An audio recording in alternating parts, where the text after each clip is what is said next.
Hello दोस्तों, book for you में आपका फिर से स्वागत है। चलिए आगे बढ़ते हैं।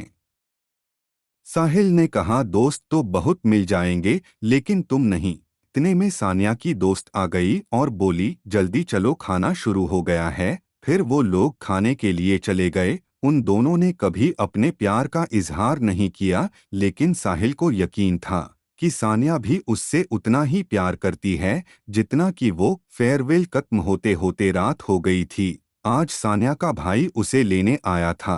वैसे साहिल ने सोचा था कि वो उसे घर तक छोड़ देगा, मगर उसके अरमानों पर पानी फिर गया।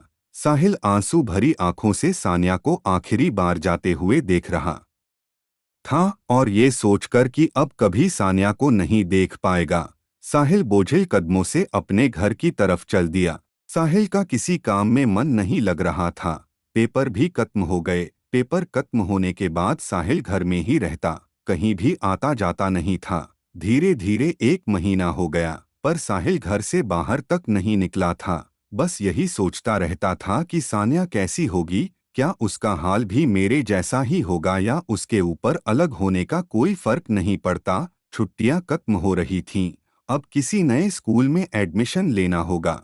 अब साहिल ने सानिया से मिलने की आस छोड़ दी थी, क्योंकि उसे नहीं पता था कि वो अब आगे की पढ़ाई कहाँ करेगी। वो इसी शहर में रहेगी या कहीं और चली जाएगी। उसने सोचा कि वो सानिया को भूल जाएगा, लेकिन क्या वो ऐसा कर पाएगा, पता नहीं। शहर के दूसरे स्कूल में साहिल और उसके सारे दोस्त एडमिशन के लिए परीक्षा देने गए। ये स्कूल इंटरमीडिएट तक था। साहिल स्कूल के अंदर आया, जहां बहुत सारे लड़के लड़कियां परीक्षा देने के लिए आए थे। एक तरफ उसकी नजर गई जहां लड़कियां ग्रुप में खड़ी थी। साहिल को कुछ ऐसा लगा जैसे उनमें से कोई उसे देख रहा है। उसने फिर से पलटकर देखा और ये क्या? ये तो सानिया थी, जो उसको तब से लगातार देख रही थी, जब से साहिल अंदर आया था। आज सानिया के चेहरे पर वही भाव थे जो कभी साहिल के चेहरे पर हुआ करते थे। वो एकटक साहिल को ही देख रही थी, जैसे भूल ही गई हो कि वो एडमिशन के लिए परीक्षा देने आई है। साहिल की समझ में नहीं आ रहा था कि क्या करे। बड़ी मुश्किल से अपना दिल मजबूत करके उसने ये फैसला लिया था कि अब वो सानिया को भूल जाएगा। और आज फिर सानिया उसके सामने थी, पहले से एकदम अलग, एकदम शांत, जैसे उसने फैसला कर लिया था कि उसे क्या करना है। जैसे वो पहले से जानती थी कि आज साहिल भी आएगा। साहिल चोरी से उसे देख रहा था, पर सीधे देखने की हिम्मत नहीं जुटा पा रहा था। इतने दिनों में सानिया ने भी ये समझ लिया था कि वो भी साहिल के बिना नहीं रह सकती, और इतने दिन भगवान से यही मनाया था कि उसे और साहिल को एक बार फिर से मिला दे, और भगवान ने उसकी सुन भी ली। परीक्षा का समय हो गया और स्कूल की घंटी भी बज गई। सभी कक्षाओं की ओर चल दिए। सानिया आगे थी और साहिल कुछ दूर भीड़ में पीछे चल रहा था। सानिया ने 2 बार मुड़कर साहिल को देखा। साहिल के पूरे शरीर में जैसे करंट दौड़ रहा हो। जैसे तैसे परीक्षा देकर साहिल बाहर निकला तो देखा सानिया अपने पिताजी के साथ खड़ी है, जो उसे परीक्षा दिलवाने लाए थे। साहिल ने सोचा था कि अगर सानिया मुझसे कोई बात करेगी तो मैं बिल्कुल भी नहीं करूंगा, पर उसकी तो नौबत ही नहीं आई। सानिया ने दूर से साहिल को एक नज़र देखा और मुड़कर अपने पिताजी के साथ चल दी। साहिल को इस बात का कोई अफसोस नहीं था, क्योंकि उसने अब सानिया से दूर रहने की सोच ली थी। अगर इस स्कूल में एडमिशन हुआ तो भी, और अगर नहीं हुआ तब तो अलग हो ही जाएंगे। लेकिन अब इस कशमकश में रह पाना संभव नहीं था कि वो प्यार करती है या नहीं। 10 दिनों बाद परीक्षा का परिणाम आना था। साहिल परीक्षा का परिणाम देखने भी नहीं गया।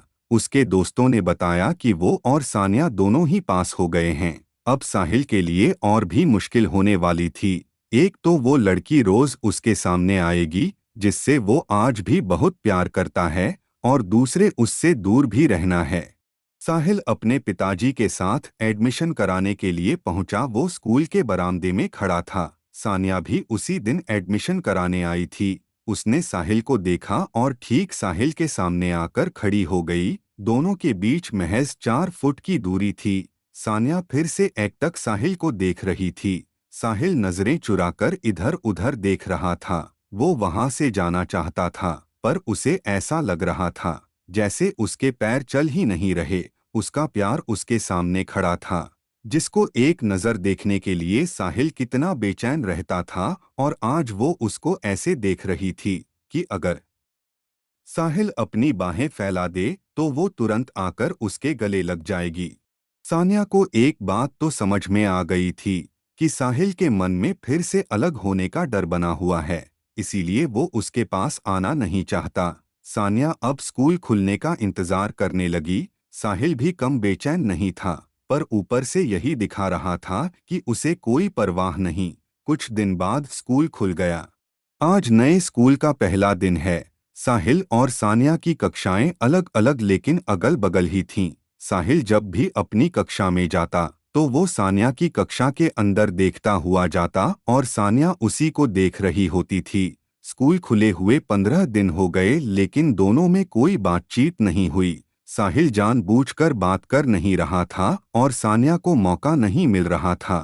अगले दिन साहिल का जन्मदिन था, लेकिन पूरे दिन सान्या को बात करने का मौका नहीं मिल पाया। छुट्टी के समय स्कूल के गेट से बाहर निकलते हुए साहिल को एक आवाज सुनाई दी, हैप्पी बर्थडे साहिल।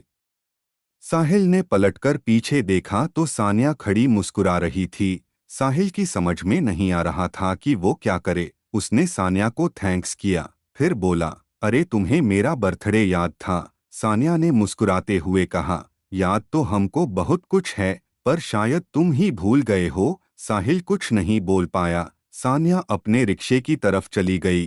अब साहिल के पास सोचने के लिए बहुत कुछ था। वो घर जाकर बहुत परेशान था कि अब क्या करे, ऐसे सान्या से दूर कैसे रह पाऊंगा। जब मैं चाहता था कि वो मेरे पास रहे तब वो दूर चली गई। अब जब मैंने दूर होने का फैसला कर लिया तो किस्मत ने हमें फिर से मिला दिया।